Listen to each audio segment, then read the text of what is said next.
Seigneur, nous nous plaçons encore devant toi et nous voulons vraiment te demander une grâce particulière sur cette présentation que nous allons faire parce que nous voulons, Seigneur, que tu sois celui qui parle au cœur afin que chacun puisse se sentir attiré par toi. Qu'on puisse faire de la Bible notre livre de base, qu'on puisse l'aimer comme on ne l'a jamais aimé dans notre existence, qu'on puisse prendre plaisir à lire ce livre. Alors, Esprit Saint, tu es celui qui est capable de convaincre de péché, de justice et de jugement.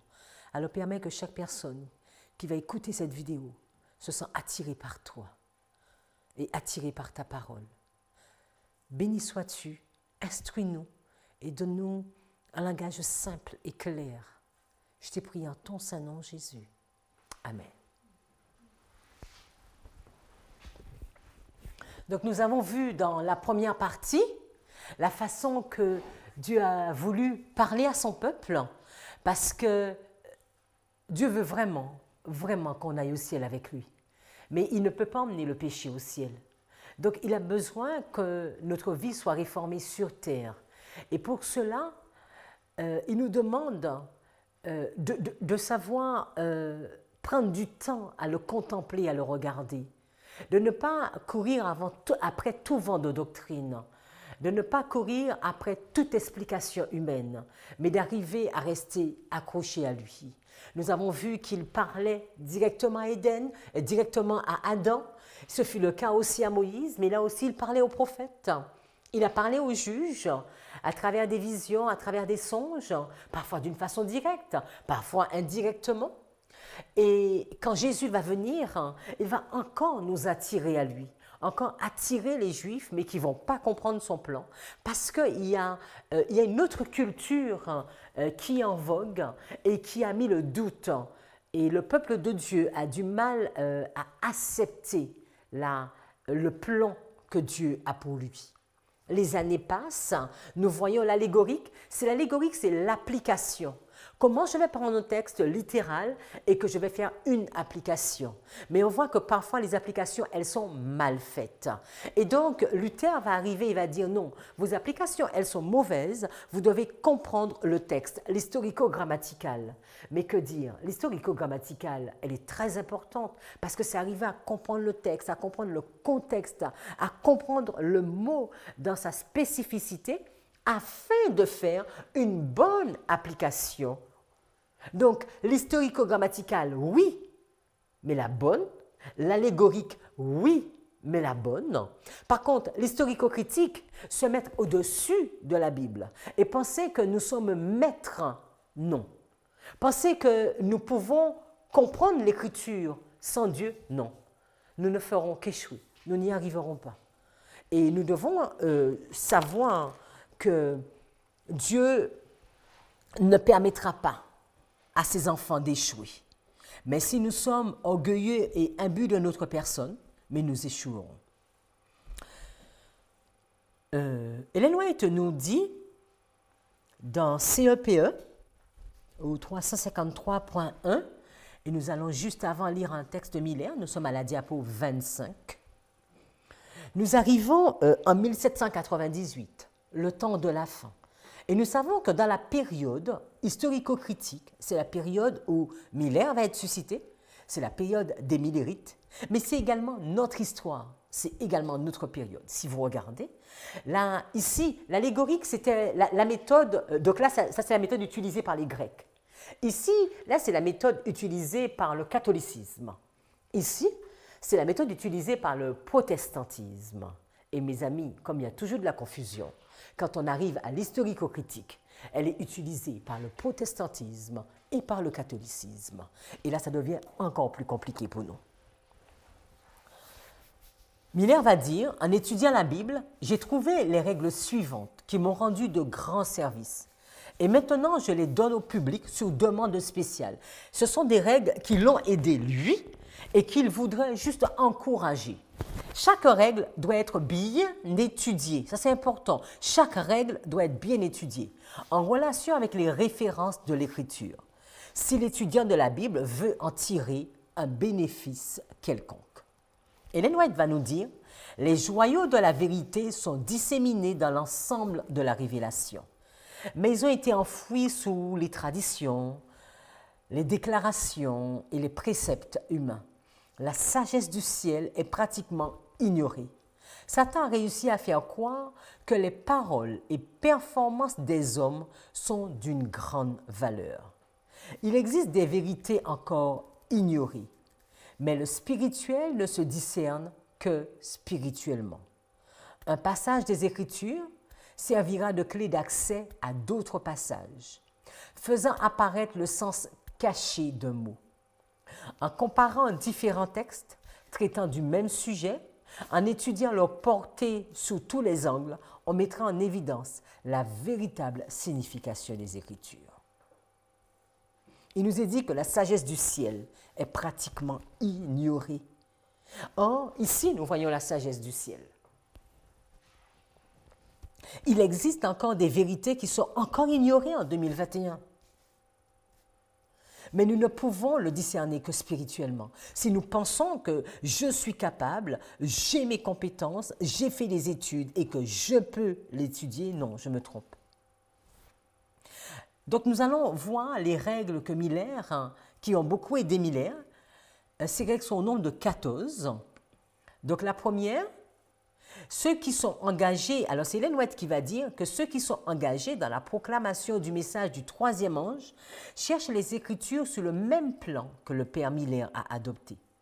Dans le petit livre intitulé View of the Prophecies on Prophetic Chronology, père Miller donne des règles suivantes qui sont simples, mais intelligentes et importantes pour l'étude et l'interprétation de la Bible. Et après, Ellen White va citer notamment les 5 premières règles. Nous allons regarder la première. Chaque mot doit avoir sa portée appropriée, sa portée convenable, sa portée adaptée sur le sujet présenté dans la Bible. Mes amis, cela nous invite à nous arrêter quand nous étudions la Bible sur chaque mot. Et souvent, nous faisons une étude, nous courons, nous allons chercher à lire un chapitre. Alors, est-ce que je m'arrête sur le mot, chaque mot? Je dois comprendre le mot, historico-grammatical. Je dois pouvoir comprendre le mot. La règle 2. Alors, je ne vais pas vous prendre les preuves. Vous les avez qui sont écrites. Vous pouvez les faire dans votre étude personnelle. Toute écriture est nécessaire et peut être comprise par une application allégorique, la méthode allégorique. Donc, toute écriture, donc là, elle vient de faire de l'historico-grammatical chaque mot. Maintenant, elle va dire toute l'écriture est nécessaire, toute la Bible est nécessaire et peut être comprise par une application assidue et par l'étude. Ellen White va nous dire dans Éducation à la page 123, chaque principe dans la parole de Dieu a sa place, chaque fait sa portée et la structure complète dans le but et l'exécution porte témoignage de son auteur. Une telle structure, elle va parler de structure, seul le Dieu infini pouvait la concevoir et en venir à bout. Donc nous allons comprendre que dans la Bible, Dieu nous donne, il y a des structures qui se dégagent. Et il va nous dire que chaque principe dans la parole de Dieu a sa place, chaque fait a sa portée, chaque mot est important. Si nous voulons faire une étude, je ne parle pas d'une lecture, mais une étude de la Bible afin de comprendre le temps de notre visitation. La diapo 28, il nous est dit, s'efforçant de laisser de côté toute opinion préconçue et se passant de commentaires bibliques, il compara les textes entre eux, donc les textes, donc il ne va pas chercher ce que le monde propose, il va comparer les textes entre eux à l'aide de références, à l'aide des références marginales de sa Bible et d'une concordance biblique. Il va avoir une Bible et une concordance biblique. Il poursuivit cette étude d'une manière régulière et méthodique, commençant par la Genèse et lisant un verset après l'autre. Et puisque lui-même, il dit à la règle 1, chaque mot, Il a dû s'arrêter sur chaque mot. Il n'avançait que si le sens des passages lus lui paraissait clair, de manière à le libérer de tout embarras. Donc, il est question de Miller ici. Lorsqu'il rencontrait un point obscur, c'était sa coutume de le comparer avec tous les autres textes qui semblaient avoir un rapport avec le sujet étudié, en laissant à chaque mot, règle 1, la révélation de son propre sens. Si ceux qui en comprenaient s'harmonisaient avec tous les passages parallèles, la difficulté disparaissait. Ainsi, chaque fois qu'il se trouvait devant un passage difficile à comprendre, son explication lui était donnée dans un autre. Toute la Bible à sa portée. En étudiant avec ferveur, voilà une clé. La méthodologie, oui, mais comment je vais étudier? En étudiant avec ferveur et dans un esprit de prière. Alors on va commencer à mettre des points que Miller va nous mettre, parce que Miller va nous dire qu'il y a des règles. Donc on va les noter, que Miller va nous parler de ces 14 règles. Mais Miller va nous parler de la ferveur. Miller va nous parler de la prière. Un esprit de prière. En étant assidu. Un esprit de prière pour recevoir la lumière divine. Donc on revient ici. Que dis-tu, Seigneur? La lumière divine. Ce n'est pas moi qui, en critiquant, va arriver à une conclusion. Mais qu'est-ce que tu dis? Ce qui était d'abord apparu à son esprit comme obscur devenir clair.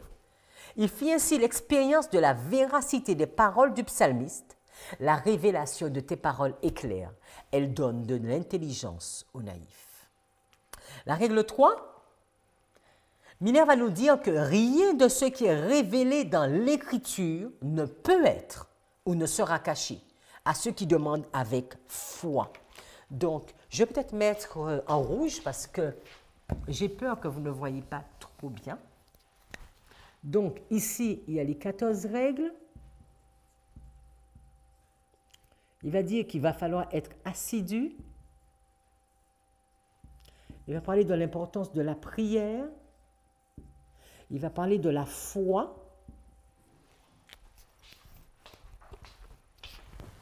Rien de ce qui est révélé dans l'Écriture ne peut être ou ne sera caché à ceux qui demandent avec foi sans douter. Là, ça c'est important. Est-ce que quand j'étudie la Bible, est-ce que j'y crois? Est-ce que je crois que ce livre est inspiré? Est-ce que je crois que c'est la parole de Dieu? Ou est-ce que je suis en train de me dire d'emblée, ce n'est pas ainsi a dit l'Éternel, quand Jésus lui-même me dit que c'est un ainsi a dit l'Éternel? La règle 4, pour comprendre une doctrine, rassembler toutes les Écritures. Dans 2 Timothée, il va nous dire que toute la parole est juste afin d'enseigner, d'instruire dans toute la vérité. Il va dire, pour comprendre une doctrine, rassemblez toutes les Écritures sur le sujet que vous voulez connaître. Est-ce que c'est ce qu'on fait?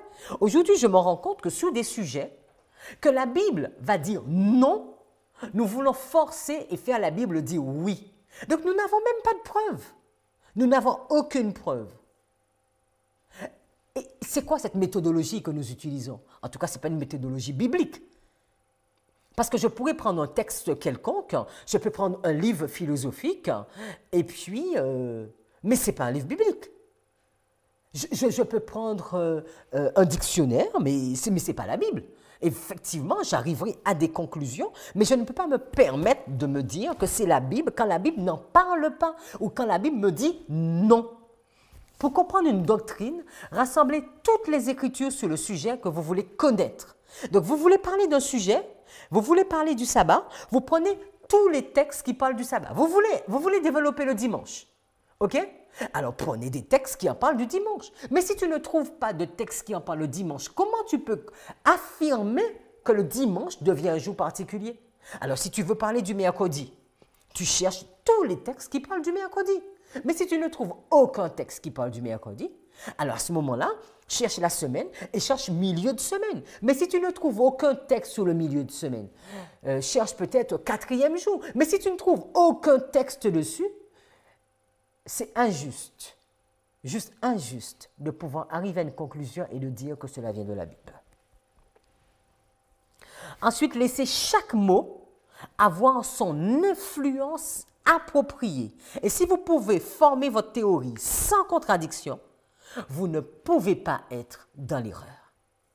Donc, on prend un mot, on prend un verset, on prend toute la Bible, afin qu'il n'y ait pas de contradiction. Dans le diapo 31, il est dit « Les Écritures ne manifestent pas toujours un ordre parfait, ni une unité évidente. Les miracles du Christ ne sont pas relatés par ordre chronologique. Ils sont présentés en rapport avec les circonstances qui ont commandé ce déploiement de puissance divine. Les vérités bibliques ressemblent à des perles cachées. Notez bien les amis, à des perles cachées. Il s'agit de les chercher, de creuser le sol avec patience. Ceux qui s'arrêtent à la surface des Écritures, n'en tirant qu'une connaissance superficielle qu'ils s'imaginent profonde, parlent des contradictions de la Bible et mettent en question même l'autorité. Mais en réalité, ils n'ont pas étudié. Et puis avec quel esprit qu'on a étudié? En revanche, les cœurs qui vivent en harmonie avec la vérité et le devoir sonderont les Écritures et seront prêts à recevoir les impressions divines. Quand j'étudie la Bible, est-ce que je suis en contact avec le ciel? Il y a des personnes, parfois, je leur demande, mais est-ce que tu as étudié, est-ce que tu as prié? Ah non, pas du tout. Mais comment tu peux arriver à une conclusion juste si ce n'est pas le ciel qui te parle? Je ne dis pas dans un rêve, dans une vision, mais à travers sa parole. Comment Dieu va te parler? Une âme éclairée aperçoit une unité spirituelle, un long fil d'or courant à travers le tout. Mais pour suivre ce précieux fil d'or, il faut beaucoup de patience, de réflexion et de prière. Si tu ne pries pas, dis-moi comment tu peux comprendre la Bible. D'âpres discussions au sujet de la Bible ont provoqué des recherches qui ont fait découvrir de précieux joyaux de vérité. Bien des larmes ont coulé, bien des prières ont été offertes, demandant au Seigneur de faire comprendre sa parole. Est-ce que je viens avec mes chaussures en me disant, je vais regarder l'histoire, je vais regarder ma haute critique et je vais arriver à une conclusion? Ou est-ce que je suis dans une humilité, dans la prière, dans la foi, la persévérance à vouloir comprendre la parole de Dieu? Nous allons arriver à deux conclusions différentes en fonction de comment nous arrivons sous ce terrain. La règle 5, une autre règle que Miller va mettre, il va dire l'écriture doit être son propre interprète. Donc là, vraiment, Miller va insister sur la place de la Bible. Donc mes amis, si nous disons que nous sommes les étudiants de la Bible et que je n'étudie pas la Bible, nous ne sommes pas les étudiants de la Bible. Si je dis que je suis un étudiant de la Bible et pour arriver à mes conclusions, c'est les informations qui me les donnent, je suis juste un historien. Ou bien, en tout cas, je suis ce que j'étudie. Donc, si j'étudie l'histoire, je vais arriver à une conclusion dessus. Si j'étudie la politique, je vais arriver à une conclusion par rapport à la politique. Si j'étudie la Bible, je ne peux pas étudier la Bible en dehors de la Bible. Non, parce que là, ça veut dire que je veux contredire la Bible. Ou bien je veux prendre le livre de droit et puis je veux changer le droit de l'État. Non, je ne suis pas à même. Je ne suis pas à même de faire cela. L'écriture doit être son propre interprète, car elle est une règle d'elle-même. Si je dépends d'un enseignant, alors vous allez vous dire, oui, mais je ne sais pas tout. Donc, j'ai besoin de comprendre ce qu'un enseignant dit. Donc voilà, il y a Manuela comme enseignant. Mais que tu écoutes ce que Manuela dit et que tu fasses comme un bérillien, c'est très bien. Si tu commences à ne pas écouter, c'est déjà un peu moyen. Mais si tu écoutes et que tu vérifies, c'est très bien. Mais en aucun cas, je ne suis ton mentor. En aucun cas, je ne suis ton gourou. En aucun cas, tu ne dépends de moi. Parce qu'il est dit, si je dépends d'un enseignant pour m'expliquer, et en plus de ça, que cet enseignant doit deviner le sens, ou bien il a le désir de l'avoir ainsi pour satisfaire sa croyance sectaire, ou pour se faire passer pour sage, alors sa supposition, son désir, sa croyance, sa sagesse est ma règle et non la Bible. Alors, est-ce que je prends la Bible? Parce que je peux vouloir vous inventer une théorie. Exemple, je voudrais inventer la théorie que les chiens ne mordent pas. Voilà. Je développe ma théorie, les chiens ne mordent pas. OK? Et que toi, tu n'es même pas capable de regarder un chien réellement et de regarder qu'il mord. Ou bien, tu ne vas pas te documenter et toi, tu vas te baser sur un Ainsi dit Magnola. Le chien ne mord pas. Et que même devant, tu seras devant un chien, il sera en train de te mordre, tu vas dire non, le chien ne mord pas. Donc, en réalité, je suis devenu ta référence. Donc, ce n'est pas la peine d'étudier. À ce moment-là, tu n'as pas besoin d'étudier, il faut juste que tu me demandes qu'est-ce qu'il faut que je fasse. Et si nous sommes arrivés à ce stade-là, nous sommes parmi les plus malheureux de ce monde si je dois demander à quelqu'un que faut-il que je fasse. Parce que si tu vas à Christ et que tu lui demandes que faut-il que je fasse, là je suis d'accord. Mais si maintenant tu as besoin de l'humain et que tu vas dépendre de l'humain pour savoir ce que tu dois faire, mais l'humain ne pourra t'emmener que dans sa maison, mais pas dans la maison du ciel. La règle 6, Dieu a révélé les choses à venir. Donc par des visions, par des figures, par des paraboles. Et de cette façon, les mêmes choses sont souvent révélées à maintes reprises par des visions différentes ou par des figures différentes et des paraboles. Et si vous souhaitez les comprendre, vous devez faire quoi? Tous les combiner. Donc qu'est-ce qu'on va faire quand on va faire cela? Vous allez avoir, exemple, la figure 1, la figure 2, la figure 3. Vous allez avoir des paraboles. Parabole 1, parabole 2, parabole 3. Vous allez avoir des images. Image 1, image 2 et image 3. D'accord? Et vous allez essayer de comprendre tout ce qui ressort de cela. Essayez de combiner tout cela pour arriver à comprendre ce que la Bible veut te dire.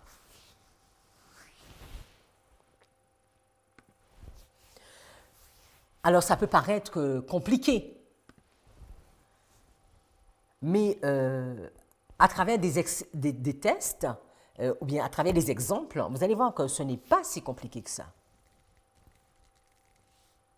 Exemple, si nous prenons, mais je pense qu'on viendra un peu plus derrière, quand on regarde dans l'Apocalypse, Daniel va avoir des visions. Daniel va avoir des figures. Et exemple, si tu regardes les 10, exemple, si tu veux faire un sujet avec les 10 ou avec les 7 têtes, les 7 cornes, les 10 rois, mais tu vas essayer de mettre tout ce qui concerne les 10 ensemble. Tu vas tous les rassembler. Et tu vas ressembler par rapport à tout ce qui est les 7 montagnes, les têtes. Tu vas tout rassembler. Et pour arriver à comprendre ce que aussi bien Daniel est en train de dire, mais aussi bien ce que l'Apocalypse est en train de dire. Et mes amis, souvent on dit que c'est compliqué parce que nous avons une lecture superficielle. Je voudrais que juste en lisant le texte, arrive à le comprendre, mais ce n'est pas possible. Ce n'est pas possible. Juste en le lisant, tu n'y arriveras pas.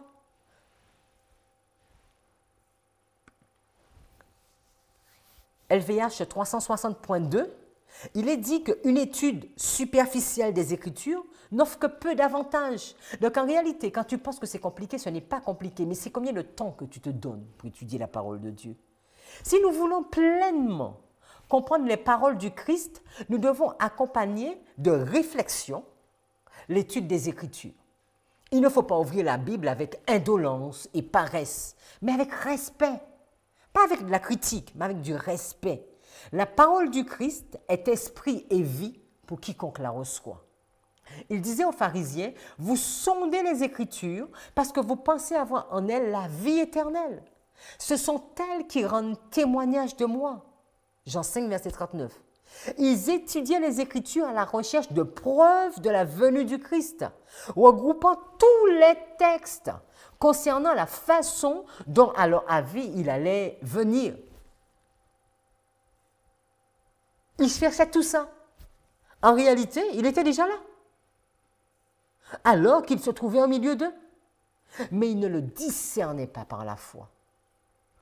Et c'est ça notre problème. Parfois, nous pouvons vouloir étudier, regarder. Donc là, on ne sera plus dans la paresse. Mais quel esprit qui me motive? Parce que justement, il voulait montrer que tout ce que Christ disait était faux. Donc je ne suis plus dans la vision d'apprendre, mais la vision de démonter. La règle 7. Les visions sont toujours mentionnées en tant que telles. La règle 8. Les figures ont toujours un sens figuré et sont beaucoup utilisées dans la prophétie pour représenter des choses futures, des temps, des événements. Exemple, nous avons les eaux. Les eaux, nous savons que dans Apocalypse 17, il nous est dit que ça signifie des peuples. Nous avons la lampe. Nous savons que la lampe signifie la parole de Dieu. Psaume 119, verset 105. Ta parole est une lampe à mes pieds. Nous avons le jour. Nous savons qu'un jour signifie une année. Ézéchiel 4, verset 6, quand il va devoir se mettre 40, de se mettre 40 jours d'un côté et de l'autre. Ou bien Nombre 14, 34, il va leur dire le nombre de jours que vous avez mis à explorer le pays, c'est le nombre de jours que vous allez vous mettre à errer dans le désert. Mais un jour, voilà, un jour, ça peut être aussi 1000 ans. Donc ça va dépendre maintenant dans quelle histoire que tu es, dans quelle ligne que tu es. Parce qu'un jour peut vouloir dire 1000 ans, mais un jour peut vouloir dire un an aussi. Donc ce n'est pas dans une étude simple, donc tu vas devoir poser les choses afin de les comprendre. La règle 9, les paraboles sont utilisées à titre de comparaison. C'est ce que Jésus faisait. De même que le royaume des cieux est semblable à. Il faisait des comparaisons. Donc des paraboles sont utilisées à titre de comparaison pour illustrer des sujets et doivent être expliquées de la même manière que les figures et par le sujet de la Bible. Exemple, Jésus, il est comparé à quoi? Ou bien à qui? Mais à un berger, mais à un agneau, mais à un chemin, mais à la vérité. Mais il est comparé à la vie, il est comparé à la porte, il est la lumière du monde, il est la vigne, il est le vrai cep. Est-ce que vous voyez? La même chose, et en fonction de qu'est-ce que tu veux étudier, qu'est-ce que tu veux montrer, tu vas devoir comprendre le mot, la grammaire même, et de savoir dans quel sens que tu vas utiliser cette parabole. Parce que c'est une comparaison. Exemple, le grain de moutarde. Le grain de moutarde, c'est comparé au royaume des cieux. Mais le royaume des cieux, c'est comparé aux 10 vierges. Est-ce que vous voyez? Donc, en tout cas, c'est sûr que si nous voulons étudier la Bible, nous allons devoir prendre du temps de nous arrêter, de prendre toutes ces règles, de nous arrêter sur un mot, de chercher à comprendre ce mot. Si c'est une figure, de comprendre où tu trouves cette figure dans d'autres textes. Et est-ce que tu as une définition de cette figure? Et si tu as une définition de cette figure, ça t'apporte beaucoup. La règle 10, les figures ont parfois 2 ou plusieurs significations différentes. C'est ce que je disais tout à l'heure par rapport à quand on a regardé l'année. D'accord? Ainsi, le jour est utilisé au sens figuré pour représenter 3 périodes de temps différents. Donc, on a un jour pour un an, dans Ézéchiel 4, verset 6, mais un jour pour 1000 ans, 2 Pierre 3, 8 et 9, ou bien un jour, ou bien une période, autant de choses. Exemple, on a le lion qui peut représenter Jésus, Apocalypse 5, verset 5. Mais on a le lion rougissant, Satan, 1 Pierre 5, verset 8, mais c'est toujours un lion. Donc je ne vais quand même pas confondre un Satan et Jésus. Mais vous avez pareil, une tête qui peut être une colline, mais la tête, ça peut être un roi. Le serpent, vous savez comment ça s'appelle? Vous savez que Satan, c'est un serpent. Un serpent dans Genèse 3, verset 1. Mais si tu vas dans Jean 3, verset 14, on verra que Jésus est comparé à un serpent. De même que le serpent a été élevé, il va falloir que le Fils de l'homme soit élevé aussi.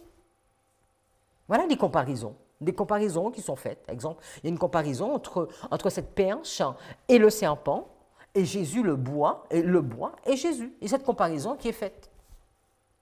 Et si on n'arrive pas à comprendre dans quel sens, dans quel contexte, le pourquoi que c'est fait, nous allons trouver, oh là là, c'est trop compliqué de lire la Bible.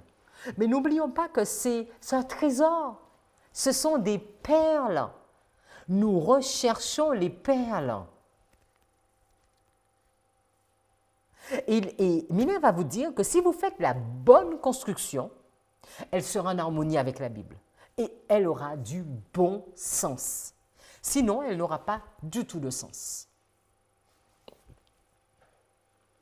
La règle 11. Alors, comment savoir si un mot est utilisé au sens figuré? Mais c'est simple. S'il donne du sens tel qu'il est, il ne fait pas violence aux lois simples.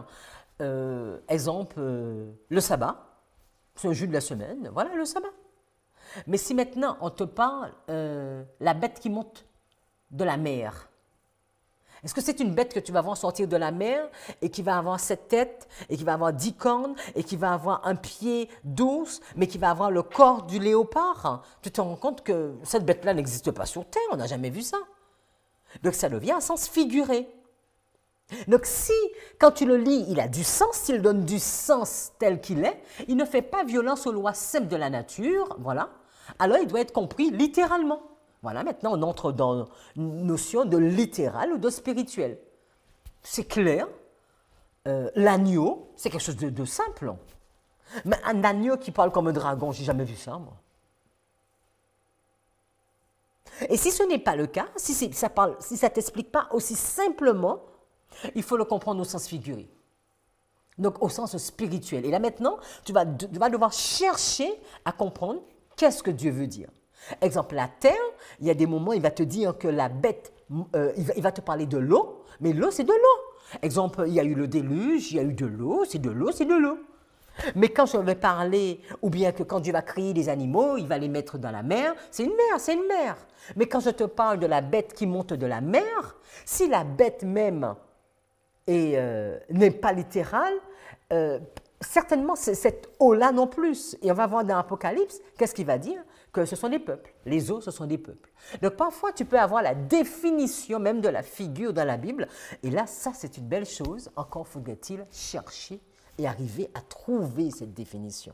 Donc quand tu fouilles, exemple, on a des instruments pour pouvoir étudier notre Bible. Notamment, vous avez les Strong, ou bien My Bible, ou bien Venons, Raisonnons. Aujourd'hui, nous avons les autres, ou bien juste la concordance. Mais si tu veux étudier ta Bible, je ne sais pas si tu pourras réussir juste avec une Bible, sans aucun outil à côté. Peut-être que tu arriveras, mais ce sera assez difficile. Encore faudrait-il que tu te prennes beaucoup de temps. Parce qu'il y a des outils simples qui peuvent t'aider juste à faire une comparaison entre deux textes, à trouver où ce texte se trouve encore un autre endroit dans la Bible. C'est simple, c'est pas quelque chose, c'est pas une application qui va te conduire en erreur. Hein. C'est juste exemple, si tu cherches le mot mer, tu tapes mer et il va te dire tu l'as 10 endroits dans la Bible. C'est seulement ça, une application simple qui t'aide juste à trouver plus facilement. La règle 12, pour apprendre le vrai sens des figures, donc nous sommes diapo 40, hein, pour apprendre le vrai sens des figures, localisez votre mot figuré à travers la Bible. Voilà, vous voyez, exemple, bête ou bien et mer, voilà, vous comprenez que c'est un mot figuré, vous localisez. Et là, vous regardez ce que vous le trouvez expliqué. Et là où vous le trouverez expliqué, ajoutez-le à votre figure. Ok, j'ai compris qu'il y avait oh là, ça c'est un sens figuré, mer c'est un sens figuré, mais je comprends que mer ce sont des peuples, d'accord? Mais je l'ajoute. Et maintenant je peux mieux comprendre qu'est-ce que la Bible me dit. Ajoutez-le à votre figure. Si elle a du bon sens, ne cherchez pas plus loin. Sinon, vous regardez à nouveau. C'est comme un programme en informatique. Tu regardes, mais c'est ça une méthode. Tu regardes, une méthode, c'est que tu vas vouloir réaliser un projet, tu essaies différents composants. Si ça marche, c'est bon. tu le testes. Si ça tient tous les tests, mais tu as réussi. Mais si quand tu le regardes, d'abord ça ne fonctionne pas, vous imaginez que tu veux faire une table. Et ta table, tu as mis 3 pieds. Et quand tu mets ta table debout, tu vois que ta table ne tient pas. Et tu iras commercialiser ta table? Je ne crois pas que grand monde va t'acheter ta table, parce que tu sais très bien que ta table ne tient pas. Et parfois, nous voulons faire la même chose avec la Bible.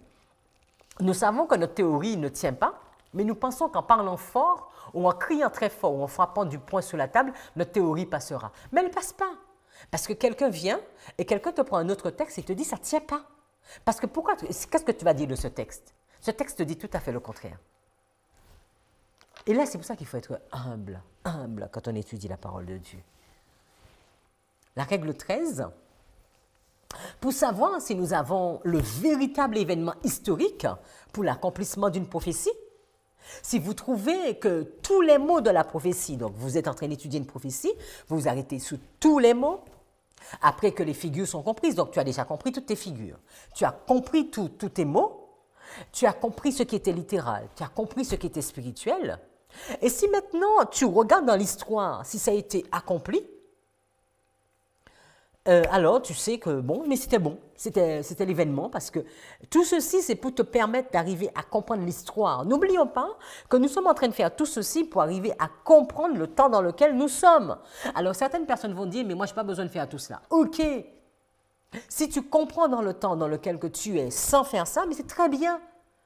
Peut-être que tu n'as même pas besoin d'étudier ta Bible, mais c'est fait comme tu le sens. Mais si un mot n'a pas d'accomplissement, alors vous devez regarder pour un autre événement ou attendre son développement futur. Car Dieu fait que l'histoire et la prophétie restent en accord. De sorte que les vrais enfants de Dieu qui croient ne puissent jamais avoir honte. C'est ça l'objectif. Qu'on puisse pouvoir être à même. Alors vous allez me dire, mais oui, mais pourquoi c'est aussi compliqué? Dans l'ancien temps, Dieu parlait à son prophète et le prophète, il transmettait et c'était aussi simple. Oui, oui. Mais il y a des moments, il n'y a pas eu de prophète. Pourquoi il n'y a pas eu de prophète? Parce que le peuple de Dieu était dans une rébellion. Et parfois, il y avait des prophètes qui ne voulaient pas entendre les prophètes. Donc aujourd'hui, nous allons nous reprocher quoi? Nous avons la parole de Dieu. Eux, à un moment, ils n'avaient pas l'écrit. Mais nous, nous avons l'écrit. Mais peut-être notre problème, c'est que nous ne voulons pas prendre le temps nécessaire pour l'étudier. Et plus le temps passe, plus nous nous rendons compte que nous sommes en difficulté. La règle 14, qui est une très belle règle, la règle la plus importante de toutes, et j'y crois, c'est que vous devez avoir la foi. Si quand tu rentres dans la Bible, si quand tu prends ce livre, tu commences à croire que la Bible est mal écrite, que ce n'est pas un ainsi a dit l'Éternel, que l'apôtre Paul n'a pas été cohérent, que Christ lui-même devait changer de pensée, mieux vaut fermer la Bible et prendre un autre livre. Parce que tu n'as pas la foi. Tu n'y crois pas dans les 66 livres. Mais qu'est-ce que cette Bible pourra te faire? Elle ne pourra rien te faire. Et la preuve, la chose la plus importante, c'est que tu dois avoir la foi. Ce doit être une foi qui exige mais un sacrifice et qui, si elle est éprouvée, donnerait le plus cher objet sur la terre, le monde et tous ses désirs, le caractère, la vie, la profession, les amis, la maison, le confort, les honneurs du monde. Est-ce qu'on est prêt à tout sacrifier? Parce qu'on se dit, moi, je crois dans ces 66 livres. J'y crois. Je suis prêt à tout lâcher. Mais aujourd'hui, on se dit, il n'est peut-être pas si vrai ce livre. Voilà ce que beaucoup pensent. Si l'un de ceux-ci doit nous empêcher de croire à n'importe quelle partie de la parole de Dieu, ce serait montrer que notre foi est vaine. Si mes désirs, ma maison, mon confort vient en contradiction et m'empêche de croire, c'est parce que ma foi elle est vaine. Non plus, nous ne pouvons jamais croire tant que l'un de ces motifs persiste dans nos cœurs. Et là, ça va plus profondément. Seigneur, est-ce que je crois vraiment? Et si nous ne croyons pas vraiment, venons à Dieu et disons, Seigneur, viens au secours de mon incrédulité. Parce que je ne peux pas comprendre ton plan, parce qu'en réalité, je ne crois pas à ton plan. Nous devons croire que Dieu ne renoncera jamais à sa parole. Le ciel et la terre passeront, mais pas sa parole, les amis. Et nous pouvons avoir confiance que celui qui prête attention aux moineaux et compte les cheveux de notre tête gardera la traduction de sa propre parole, jettera une barrière autour d'elle et évitera que ceux qui sincèrement ont confiance en Dieu et mettent une confiance implicite en sa parole ne s'égarent loin de la vérité, même s'ils ne comprennent pas forcément l'hébreu ou le grec. Amen. La parole de Dieu, elle est pure. Et ça, nous devons y croire. Nous devons comprendre que nous arrivons. Vous savez, quand Dieu va interpeller Moïse, il va dire, enlève ta chaussure, enlève tes souliers. Quand il va interpeller Josué, enlève ta chaussure. Quand il va arrêter Paul, Paul va lui dire, Seigneur, que faut-il que je fasse? Mais si nous venons dans la Bible, la parole de Dieu, avec l'esprit historico-critique, et que nous voulons critiquer cette parole, et nous voulons la mettre à notre sauce, malheureusement, il arrivera un moment que nous n'aurons plus aucun chapitre dans notre main, parce que nous aurons déjà tout déchiré. Alors, en conclusion, par rapport aux 14 règles de Miller, que dire? Miller va dire, voici quelques-unes des règles les plus importantes, nous sommes à la diapo 43, que je trouve que la parole de Dieu me donne d'adopter et suivre en toute légitimité pour le système de la régularité. Et si je ne me trompe fort, c'est Miller qui parle, ce faisant, j'ai trouvé dans la Bible, dans son ensemble, pas dans un livre, dans son ensemble, l'un des livres les plus simples, clairs et intelligibles jamais écrits. Mes amis, vous savez, quand vous prenez le temps d'étudier la Bible, vous savez, je trouve ce livre-là magnifique parce que quand tu regardes une précision que Dieu a donnée à Moïse et quand tu trouves la même précision à Paul, des milliers d'années sont passées entre les deux, quand tu trouves la même structure qui se répète, tu ne peux que te dire « Waouh !»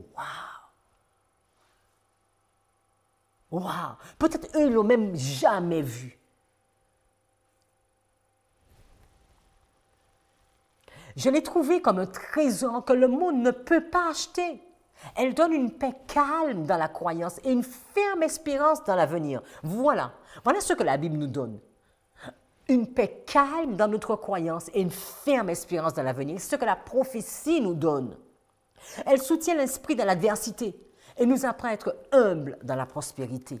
Elle nous prépare à aimer et à faire du bien aux autres et à réaliser la valeur de l'âme. Elle nous rend audacieux et courageux pour la vérité et réveille les nerfs du bras pour s'opposer à l'erreur. Elle nous donne une arme puissante pour briser l'infidélité et fait connaître le seul antidote pour le péché. Elle nous enseigne comment la mort sera vaincue et comment les liens de la tombe doivent être brisés. Elle nous raconte des événements futurs et montre la préparation nécessaire pour les affronter. Vous avez entendu? Elle nous raconte des événements futurs, les événements qui arriveront l'année prochaine, 2022, 2023, 2024, que sais-je, et montre la préparation nécessaire pour les affronter. Elle nous donne l'occasion de tenir une conversation avec le roi des rois et révèle les meilleurs codes des lois jamais promulgués. Amen. À travers cette Bible, elle nous permet de revenir ici, de revenir au temps de Moïse, de revenir au temps de ces prophètes qui parlaient et qui discutaient avec Dieu. Miller va continuer en disant au 24.1, diapo 44, « Ce n'est là qu'une faible vision de sa valeur, et pourtant combien des âmes qui périssent la traitent avec négligence, ou ce qui est tout aussi mauvais, elle la traite comme un mystère caché qui ne peut être connu. » Combien d'entre nous, nous allons dire c'est trop compliqué. Donc soit nous sommes dans la négligence, ou nous on se dit non, c'est pas à ma portée. Je n'ai pas fait d'études, je ne peux pas comprendre. Oh mon cher lecteur, c'est Miller qui parle. Faites-en votre principale étude, testez-la bien et vous verrez que c'est tout ce que j'ai dit. Oui, comme la reine de Saba, vous direz qu'on ne vous a pas dit la moitié. Et j'aime beaucoup cette dernière conclusion de Miller. Je ne sais pas si c'est la dernière, mais en tout cas dans les 14 règles de Miller. Il dit, la théologie enseignée dans nos écoles est toujours fondée sur une croyance sectaire. Et c'est vrai. Je peux pousser quelqu'un à comprendre comme je veux. Ce faisant, on peut même aussi prendre un esprit vierge, un tout petit, et impressionner avec, mais il finira toujours dans la bigoterie. Un esprit libre ne sera jamais satisfait par des points de vue des autres. Et là, je voudrais faire une parenthèse, parce que beaucoup de personnes ils disent, ah oui, moi c'est comme ça que je suis. Moi, je ne peux pas me satisfaire des points de vue des autres. Mais si tu ne veux pas te satisfaire des points de vue des autres, il va falloir que tu passes des nuits et des journées à étudier cette parole. Parce que sinon, ce sera toujours le point de vue de l'autre, puisque tu ne l'auras pas étudié. Si tu ne veux pas être dans la bigoterie, il faut que tu passes du temps à l'étude. Parce que je vais dire, ok, je ne veux pas faire que répéter, mais la seule chose que j'entends, c'est ce que Manuel a dit. Donc, tu es dans la bigoterie.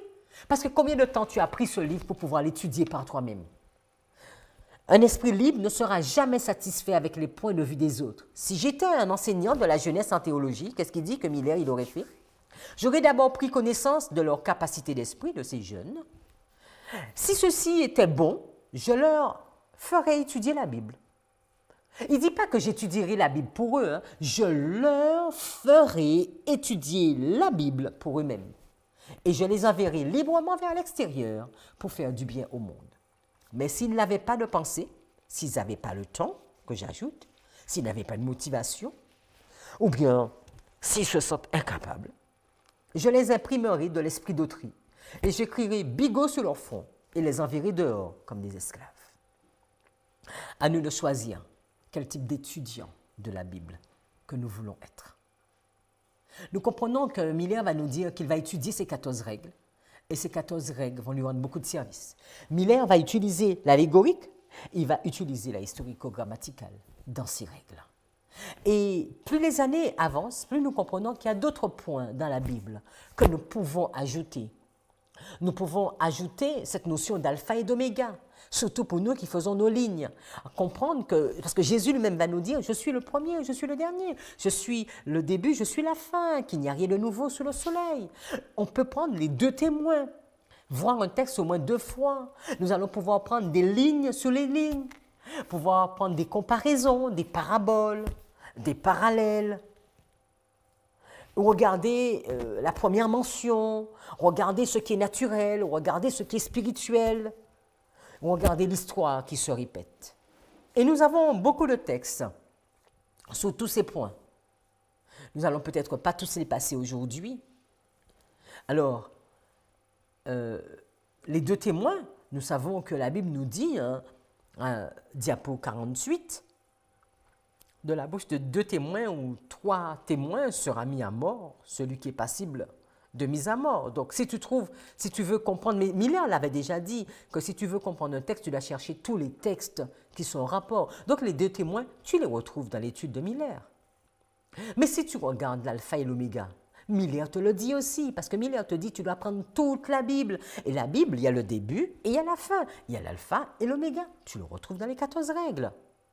Mais Miller va te parler également, il ne va pas te parler de ligne sur ligne, d'accord? Et nous pouvons comprendre que c'est également une façon de faire des histoires sur des histoires sur des histoires que Jésus va faire et que nous voyons dans Ésaïe chapitre 28. Diapo 50, il est dit, nous devons avoir une connaissance des Écritures afin que nous puissions tracer les lignes de la prophétie et comprendre les spécifications données par les prophètes. Nous entrerons un peu plus en détail la prochaine fois quand nous allons faire les lignes de réforme et comprendre pourquoi ces lignes de réforme. Afin que nous ne soyons pas ignorants, mais capables de voir que le jour approche. Afin qu'avec un zèle et un effort accru, nous puissions nous exhorter les uns les autres à la fidélité, à la piété et à la sainteté. Alors, nous pouvons faire des comparaisons. Jésus l'a fait dans les paraboles, mais dans les 14 règles de Miller, il en parle, les paraboles. Donc, comparer des textes pour arriver à retirer une information. Vous savez, vous pouvez toujours parler de méthodologie. On dit qu'on utilise la méthodologie, on utilise la méthodologie. Si on prend la méthodologie, mais qu'on ne prend pas la Bible, il n'a pas de méthodologie. Et si je prends de la méthodologie, je prends la Bible, mais je ne prends pas le temps pour l'étudier, je n'applique pas de méthodologie. Je fais que répéter ce que quelqu'un me dit. Parce que pour pouvoir appliquer une méthodologie, je dois pouvoir prendre la Bible, m'asseoir, prendre du temps, l'étudier. Donc je peux connaître tout ceci et être incapable de l'utiliser. C'est comme si on vous a donné une très belle voiture, mais que vous n'avez pas le permis et que vous ne savez pas conduire. Ça ne vous apporte pas beaucoup de plus-value. Ça ne nous apporte pas beaucoup de plus-value. Il n'y a rien de nouveau sous le soleil, Ecclésiaste le disait, dans le chapitre 1, le verset 9 et 10, il dit dans la chose qui a été, c'est ce qui sera, et ce qui est fait, et ce qui sera fait. Il n'y a pas de nouvelles choses sous le soleil. S'il y a quelque chose qui existe aujourd'hui, elle a déjà existé. La perversion que nous vivons sous terre a déjà existé. Nous ne sommes pas pires qu'avant. Peut-être un peu, avec une façon différente, mais ça a déjà existé. Et il va dire, regarde, c'est nouveau. Il va te dire, non, elle a déjà été depuis des temps anciens. De comprendre, ce texte nous permet de comprendre que notre histoire, ce que nous vivons aujourd'hui a déjà existé, peut-être pas dans les mêmes formes, pas avec le même roi, pas avec le même président, pas avec le même gouvernement, parce que je ne suis pas en train de dire qu'on a déjà existé, on a ressuscité, qu'on est encore là. D'accord? Ok? Je ne sais pas ce que je suis en train de dire, mais je suis en train de dire que si tu veux comprendre où tu en es aujourd'hui, retourne-toi et regarde comment ils étaient avant. Mais encore faudrait-il prendre le temps de se retourner, prendre le temps d'étudier toutes ces histoires. Donc, le premier c'est spirituel. Le premier, ce n'est pas ce qui est spirituel, mais c'est ce qui est naturel. Comprendre le texte, comprendre le contexte du texte. Souvent, parfois, on prend un texte, on veut faire de l'allégorie, on veut faire une application, mais je ne comprends pas le texte. Je ne sais pas de qui il est question, je ne connais pas l'histoire de ce texte parce qu'en réalité, ça me prend trop de temps pour comprendre tout cela. Donc, je ne connais pas l'histoire, je ne connais pas le contexte, je ne connais pas le texte, mais je veux faire une application. Parce que ce qui m'intéresse, c'est une application. Mais on va faire mal. Nous allons échouer. Donc, la fin et dès le commencement, ça se rejoint beaucoup avec le premier et le dernier. Et l'histoire se répète, il n'y a rien de nouveau sous le soleil. C'est vrai que j'ai été un peu rapide sous ces slides, parce que ce sont des points qu'on retrouve dans les 14 règles de Miller. Mais il y aura cette diapo sur le site également, donc vous pourrez de nouveau regarder. J'aimerais aller sur diapo 57. La Bible n'a pas été écrite pour les savants seulement, parce que sinon je ne pourrais pas la comprendre, moi, Manuela. Elle a au contraire été écrite pour le peuple, pour ceux qui n'ont pas fait d'études de théologie comme nous, pour ceux qui n'ont pas fait de grandes études. Les grandes vérités fondamentales du salut y apparaissent aussi claires que le jour. Ce ne sont pas ceux qui la lisent qui risquent de tomber dans l'erreur ou de s'égarer, mais ceux qui veulent suivre leur propre jugement au lieu de la volonté de Dieu clairement révélée. Et vous allez me dire, mais comment connaître la volonté de Dieu? En la lisant. En lisant, tu comprendras quelle était la volonté de Dieu sous Moïse. Mais quelle était la volonté de Dieu sous Josué? Mais quelle était la volonté de Dieu sous Gédéon? Et quelle était la volonté de Dieu sous Samson? Et laquelle était sous Josaphat? Et tu vas continuer et tu verras que la volonté de Dieu sous Job, sous David, sous Salomon a toujours été la même. Le diapo d'après nous dit, on ne soupçonne guère à quel point il importe de connaître les Écritures. Voilà. Pour moi, c'est vraiment, quand on veut faire méthodologie, herméneutique, pour moi, la base même, c'est quel livre que je vais étudier. Et est-ce que je connais ce livre? Est-ce que je l'ai lu? Et est-ce que je comprends ce livre? Pas est-ce que je l'ai lu du chapitre 1er au dernier chapitre, mais est-ce que je me suis arrêté sous chaque mot de ce livre? C'est vrai, je reconnais, moi, la première, je ne l'ai pas faite. Mais plus j'étudie la Bible, plus je me rends compte qu'il y a des histoires, tu es persuadé, une phrase que tu comprends, et tu vas t'arrêter une journée sur une phrase, parfois une semaine sur une phrase. Et là, tu vas regarder chaque mot et tu vas dire, ah, alors là, c'était ça que ça voulait dire. On ne soupçonne guère à quel point il importe de connaître les Écritures, inspirées de Dieu, donnant la sagesse en vue du salut, adaptant et préparant l'homme de Dieu à toute œuvre bonne. La Bible est infiniment digne de notre attention et de notre révérence. Ne nous contentons pas d'une connaissance superficielle, mais recherchons la pleine signification des paroles de la vérité, afin de nous abreuver en profondeur à la source des oracles sacrés. S'il y a d'autres livres que tu es en train de lire actuellement, je ne pourrais que t'inviter à les mettre de côté, à peut-être à fermer un peu de ton poste de radio et de toute la politique que tu pourrais entendre, et prends le temps d'étudier ce livre. Ça vaut la peine d'étudier ce livre. Et s'il y en a ceux qui te disent, mais ce n'est pas ainsi a dit l'Éternel, apprends à ne pas les écouter. Et rapproche-toi de ton Dieu. On va te dire aussi, mais ça dépend de comment tu lis. Parce qu'en réalité, on veut juste revenir à l'allégorie, hein, où les catholiques avaient décrété que tout le monde ne pouvait pas comprendre la parole. Et nous sommes en train de faire la même chose. Mais tu n'es pas capable de lire. Tu dois avoir un enseignant, la règle 5. Tu dois avoir un enseignant pour comprendre la Bible. Et vraiment, il faudrait savoir, est-ce que je crois en Dieu, en l'esprit de prophétie, ou est-ce que je crois dans les humains? Parce que l'esprit de prophétie, Dieu me dit, c'est possible. Si tu as la foi, si tu prends du temps, si tu pries, si tu as la Bible, si tu es assidu, si tu utilises les règles, d'accord? Si tu demandes au Saint-Esprit de t'aider, Dieu le fera. Il a promis que ce miracle, il le fera. En plus de ça, tu as tous les écrits d'Ellen White. Il te dit, cette combinaison. Alors, il y a les 14 règles, il y a l'assiduité, la prière, la foi, la Bible. Il y a les livres, on va mettre, non, je vais le mettre en noir. Parce que Ellen White a eu beaucoup de visions, c'est un prophète. Donc, on a tous les livres d'Ellen White. Tu vas prendre de la historico-grammaticale, mais correctement. Tu vas prendre de l'allégorique correctement. Et tu vas compter sur Dieu. Mes amis, comment tu peux faire pour ne pas réussir? Je ne sais pas comment tu peux faire pour ne pas réussir à comprendre la Bible. Tu vas prendre du temps, parce qu'on a bien dit l'assiduité. Il est dit, j'ai beaucoup aimé ce texte, dans Tragédie des siècles 351.1.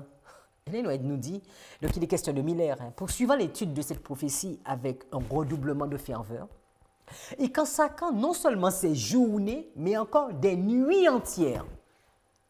Je ne sais pas à quel moment il dormait. Miller constata d'abord que le point de départ des 2300 soirs et matins ne se trouvait pas dans le 8e chapitre de Daniel. En passant des journées et des nuits, bien que l'ange Gabriel eût reçu l'ordre d'expliquer la vision à Daniel, il ne s'était que partiellement acquitté de sa mission. Devant le tableau des terribles persécutions qui attendaient l'Église, le prophète avait senti ses forces le trahir et n'avait pu en supporter davantage. L'ange l'avait donc quitté pour un temps. Je fus plusieurs jours languissant et malade, raconte Daniel. J'étais étonné de la vision et personne n'en eut connaissance. Ellen White nous dit que Miller a passé des journées et des nuits à étudier. Dieu, il est fidèle. Dieu, il est fidèle. Si nous faisons notre part, il fera sa part. Il nous est dit, certains de ceux qui professent être chrétiens laissent de côté la carte que Dieu nous a donnée pour indiquer la route du ciel.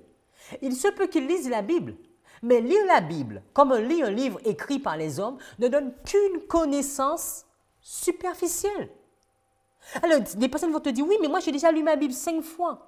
Mais tu l'as étudiée combien de fois? Si notre connaissance, donc puissance de la grâce 252.6, diapo suivant, si notre connaissance du Christ ne vient pas de l'étude approfondie de la parole, nous ne serons pas qualifiés pour rentrer dans la cité de Dieu. Moi, j'ai trouvé ça vraiment fort, ça. Parce que je ne savais pas que c'était une condition pour entrer au ciel. Si notre connaissance du Christ ne vient pas de l'étude approfondie de la parole, nous ne serons pas qualifiés pour entrer dans la cité de Dieu. Et quand je lisais ça avec quelqu'un, il me disait, mais attends, mais pour entrer dans la cité de Dieu, c'est une question de grâce. Je disais, oui, moi j'ai toujours compris ça. Mais Nénois te dit, si notre connaissance du Christ ne vient pas de l'étude approfondie de la parole, nous ne serons pas qualifiés pour entrer dans la cité de Dieu. Habitués à la nourriture uniquement terrestre, ayant appris à aimer les choses de la terre, nous ne serions pas à l'aise dans les parvis célestes. Nous ne pourrions apprécier la pure atmosphère du ciel. Les voix des anges et la musique de leur harpe nous laisseraient indifférents. La connaissance céleste serait une énigme pour notre esprit. Il nous faut avoir faim et soif de la justice du Christ, comprendre ce Dieu-là. Il nous faut être transformés et façonnés par sa grâce, afin que nous puissions être heureux en compagnie des anges. L'avant-dernière diapo. De nos jours, comme à l'époque du Christ, on lira mal, on interprétera mal les Écritures. Si les Juifs avaient étudié les Écritures d'un cœur fervent, humble, là je vais mettre ça, humble, humilité,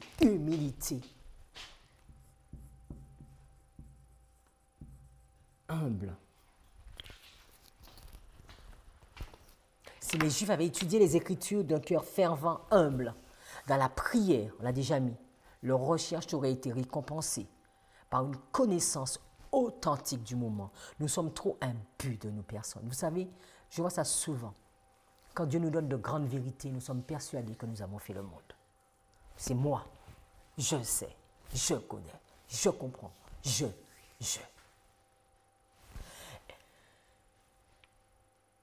Ils n'auraient pas appliqué, alors je reprends la phrase, si les Juifs avaient étudié les Écritures d'un cœur fervent, humble, dans la prière, leur recherche aurait été récompensée par une connaissance authentique du moment. Et non seulement du moment, mais aussi de la manière dont le Christ devait apparaître pour la première fois. Ils auraient mieux compris cela. Ils n'auraient pas appliqué la gloire de la seconde venue du Christ à la première. Confusion. Je ne comprends pas mes balises. Ils avaient le témoignage de Daniel. Ils disposaient du témoignage d'Ésaïe, donc les prophètes. On avait Daniel, Ésaïe et d'autres prophètes. Ils possédaient les enseignements de Moïse, donc tout cela. Donc pas d'erreur. Cependant, alors que le Christ était déjà au milieu d'eux, ils sondaient les Écritures pour en tirer les faits concernant sa venue. Mais pourquoi Siméon ne faisait pas ça? Pourquoi Anne n'a pas fait ça? Pourquoi ils ont vu?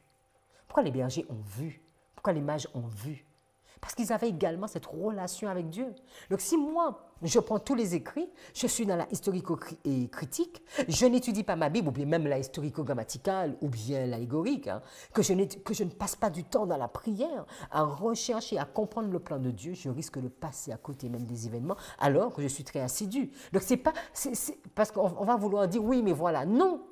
Soyons dans le juste fil, dans le droit fil. Ils étaient tellement aveuglés qu'ils ne connaissaient pas le temps où ils étaient visités. Ils ne savaient pas ce qu'ils faisaient. Et on va finir avec ce dernier texte d'Ellen White qui nous dit « Nous avons une grande œuvre à accomplir à notre époque, en 2021. Nous avons une grande œuvre à accomplir à notre époque. Et nous ne saisissons qu'à moitié ce que le Seigneur est désireux de réaliser pour son peuple. Nous parlons du message du premier ange et du second, et nous estimons avoir quelques compréhensions du troisième. Mais nous ne devrions pas nous satisfaire de notre connaissance présente. Elle ne dit même pas de notre connaissance passée. Mais nous ne devrions pas nous satisfaire de notre connaissance présente. Nos demandes mêlées de foi et de contrition devrait monter vers Dieu pour obtenir la compréhension des mystères que Dieu est prêt à révéler à ses saints. Combien de personnes qui opposent la prophétie et l'évangile? Ah, il n'y a pas que la prophétie. Il nous est dit que tu n'as pas besoin que de ce que tu connais maintenant. Tu as besoin de comprendre demain. Nous devrions réaliser qu'à moins d'être enseignés par le Saint-Esprit, est-ce qu'on a déjà mis le Saint-Esprit? Non, on va le mettre. Parce que ça, c'est important.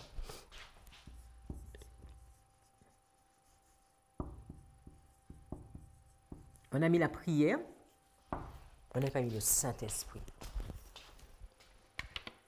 Nous devrions réaliser qu'à moins d'être enseignés par le Saint-Esprit, nous ne comprendrons pas correctement la Bible.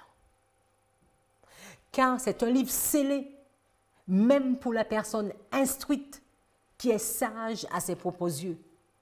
Jésus ne voulait pas dire autre chose quand il encourageait à effectuer les recherches dans les Écritures. Rechercher signifie quoi?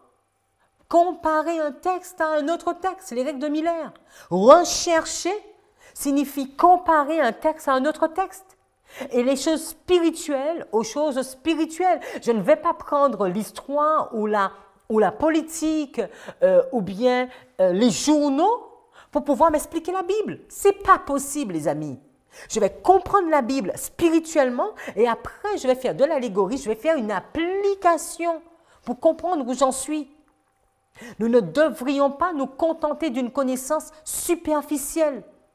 Nous devrions rechercher le trésor caché sous la surface, comme le marchand cherchait sa perle précieuse. La lumière, une grande lumière, récompensera celui qui cherche la vérité avec zèle. Puissions-nous vraiment aimer et vouloir étudier notre Bible. Demander, crier, interpeller, demander au Saint-Esprit de nous conduire. Et Dieu, ce qu'il a promis, il nous le fera. Il nous donnera une méthode, il nous fera comprendre comment découper justement la parole de Dieu. Et il nous donnera la connaissance présente de la connaissance future. Prions. Seigneur, nous voulons t'exalter, te glorifier, te remercier, parce que tu es juste, parce que tu es bon. Tu ne nous as pas laissés orphelins. Tu nous as dit qu'il était avantageux pour toi de t'en aller et de nous envoyer le Saint-Esprit.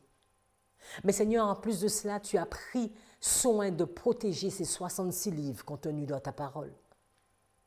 Et ces livres, c'est le livre le plus lu, le plus traduit, le plus connu sur la terre entière, Seigneur. Alors quand ton adversaire a tout essayé, tu as posé ta main protectrice. Et Seigneur, nous arrivons aujourd'hui en 2021 et beaucoup d'entre nous, nous ne la lisons pas. Nous ne l'étudions pas. Pardonne-nous, pardonne-nous. Mais alors que nous voulons prendre un nouveau départ, parce que nous comprenons que des temps périlleux sont déjà sur nous, nous voulons comprendre ce que tu nous dis pour aujourd'hui, mais ce que tu nous dis pour demain. Et tu nous dis que tu comprendras demain, quand tu te retourneras dans le passé et quand tu comprendras comment je t'ai conduit. Puissions-nous avoir le désir d'appliquer ces règles, d'appliquer toute cette méthodologie, cette façon d'étudier la Bible. Et de ne pas dire, un peu comme les Juifs, nous avons le temple, nous avons le temple, nous avons la méthodologie, nous l'avons. Non, la méthodologie ne nous sauvera pas. Parce que tu es le seul à nous sauver. Mais si nous ne l'étudions pas, si nous ne comprenons pas notre Bible, si nous ne comprenons pas ton plan, nous ne pourrons pas voir ta face non plus. Puissions-nous comprendre que tu veux le juste milieu pour nous. Béni sois-tu. Reste avec chaque personne qui aura à étudier, à entendre ces études. Et que ton nom soit glorifié. Que l'on sache que de génération en génération, tu es le même Dieu. Et tu te lèves pour ouvrir les yeux de ton peuple. Merci Seigneur. Nous t'avons prié en ton saint nom Jésus. Amen.